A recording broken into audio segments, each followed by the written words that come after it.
Mitchel Moles readies for another assault on the 2024 AMSL USAC National Sprint Car season. And Mitchell, no secret about it, last year was not your year. A lot of, I guess, shall we say, hiccups along the way. You were able to score a win, but a lot of not spectacular nights is how we're going to put it. So does that make you any at all more motivated for 2024 with the promise of a new season? Yeah, I don't really have the motivation issue. I don't really feel like I come from California. I'm away from my family, like just kind of out here by myself. So like the motivation aspect of it doesn't really affect me. I don't feel like, just because I know I'm out here to do a job, and there's nothing you can really do about it.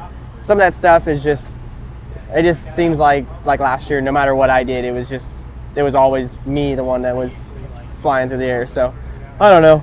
It's just one of those years, and hopefully we just smooth it out and just do a better job of just not putting ourselves in those positions, because I don't blame anybody. I always take the blame myself and just move on. You come from a hard-working family. Your parents have a raisin farm out in California. I believe they do a couple other things out there too. So what was it like growing up on a farm for you as a young kid? Yeah, definitely different, I should say. I mean, than the normal kid. A lot of the racing kids, their parents raced, and you see there's tons of guys like even like Brian and his dad Tim. They always raced. Just a lot of these families, guys I look up to, like Justin Grant, Brady Bacon, all those guys, they've all raced from such a young age, and I have too, but it's just weird that like my parents never drove or never raced, or they were just around it, you know what I mean, until they were 30 years old. So growing up on a farm is probably a lot different than most of these guys, but it's cool. It's just, my dad's first generation farmer, so it's incredible to see what he's done with the farm, and really built it all up himself, and he's been able to help out big teams like Kinzer Racing and Shelton Hodenshield and stuff at a young age, and he loves the development of the sport and loves the sport so much that he's willing to help other people. So it's cool to see that he was able to do that just by basically batting down the hatches at 19 years old and just going and doing his own thing and becoming a farmer. That's such a unique path, and you mentioned a lot of big names still come through your parents' farm today to kind of work on their race cars along the way. And I know you mentioned all those teams, and Roth Motorsports, you guys have had a good involvement. Were those, I guess you could say, encounters for you as a young kid? Was that kind of what jump-started your interest in racing? Yeah, I've always been around the big outlaw teams with, at a young age, Daniel Osowski and Tim Schaefer, and those were like my close people. And then as I've gotten a little older, it was Greg Wilson, Craig Kinzer, Shelton Hodenshield, Gravel, the Madsen brothers. They were just around those kind of people. But the Roth family is like very near and dear to me. Dennis actually gave me and my brother our first sprint cars to go racing with, and I've been around them a long time. I actually won my first ever 410 sprint car race with the Roth people, with the Roth camp, and it actually ended up being Todd Ventura, and Brent was the one working on it, so that was even cooler for me, because I value their friendship way beyond racing, but it says friendship and great people. And that's the deal with this whole sport, is surrounding yourself with great people, and just when stuff gets tough, you just got to put your head down and just dig deep, because that ain't all rainbows and butterflies. It really isn't. You just got to dig deep and keep clicking away when times are tough. So when did you first get the itch to go racing yourself? Oh, I raced for a while when I was younger, but it was just like my dad did all the work, and I remember at a very young age, like I would be more worried about it as a Plaza Park Raceway. I was more worried about jumping the fence and going across the street and going fishing after the features, like, because we raced non-wing, and there's like 2 more mains after, and so I was like counting down the minutes. Like I had my stuff all tied up in the parking lot, and I was like ready to go. As soon as the races were over, that's where I ran over to. I was just there. My dad was doing all the work, and I just wasn't that into it. I'd go win a couple races a year and run around the back a lot.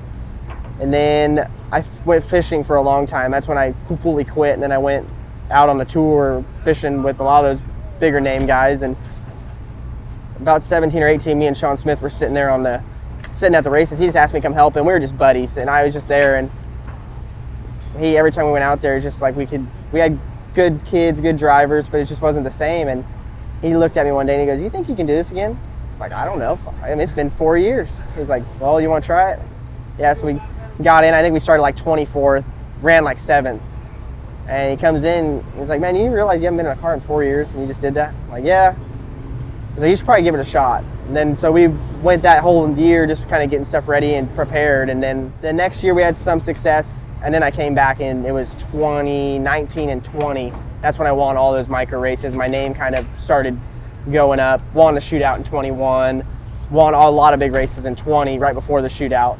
Or no, right after the shootout, I won the Clay Cup Nationals, all the races in California mainly. Like, just went on a kind of a run, and that's what got my name lifted. So from then on, I just kept making friendships and worked for Golubic for a long time, 2 or 3 years, probably closer to 4. Came to Florida, was like basically a crew guy for them, and then Matt Wood basically gave me a shot in a midget for doing all that, and worked out great, and just had some success. Almost won our first race at Houston's, then a yellow come out with 𝑰𝑵𝑻𝑬𝑽𝑰𝑬𝑾 and just kept our heads down, and then that's when Chad called me. Shortly after, I almost won my prelim night at Chili Bowl with Matt. That's basically what got me out here, is Chad Boat. That's my main thing, and then just hanging out and around people, you meet people and get connections and find your way into a seat. You're a very unique guy for a variety of reasons. You have an outstanding personality. We talked about the farm and your path to USAC, but you mentioned the fishing thing. You were on tour for a while. So let us into that world a little bit, because I'm sure it's a world not a lot of us in the pit area are very used to. Is it different from being a professional race car driver at all, or does it have its similarities? You know, the traveling and stuff isn't as bad, I don't feel like, and you don't have to be like, you don't race in Hobstadt, Indiana, or wherever that place is called, I don't know, but you're like, this is my most comparing drive, is Hobstadt, because it's the worst drive we have, I feel like. It's just in the middle of nowhere. But like, you don't go from Hobstadt to Bloomington in one, like, you fish a lake, you're there for 5 days. And a lot of the times, like when I first started, I was just a co-angler, which means you just bring your fishing poles and stuff and get in the back of a pro's boat. And then right at the end, I got on the pro side with my own boat and everything. But yeah, it's different. The traveling, just everything about it. There's only one thing that I can compare racing to, and it's like me and my brother and his friend are hunting guides in California for snow geese and waterfowl, and that's the only thing that's probably more work than this. Other than that, there's not much more than like what these guys do. These guys work so hard, and it's just you're traveling all the time and on the road. And yeah, I mean, at some aspect of it, it takes a toll on you. You have to give up. If you ain't got your family on the road and stuff with you, you're giving up all that. I mean, you're missing weddings and birthdays and family. Kids are growing up. Like, if you're not around, you're not around. It is what it is. Like, they're not gonna stop growing because you ain't there. So that aspect of it's a little different, but the fishing side of it was like super cool for me to learn, and I developed a lot of cool connections and friends and stuff like that. And I mean, I'm still, like, to this day, like, some of my best friends are fishing people, and I just talk to them, and they just can't believe that I just like upped and left and went racing, and I can't believe I did either. So I don't know. Well, I feel like in the end, Mitchell, at least so far, it has worked out. And like I said, you're such a unique guy. Fans seem to love you, and we wish you the best of luck throughout the 2024 season. Thank you.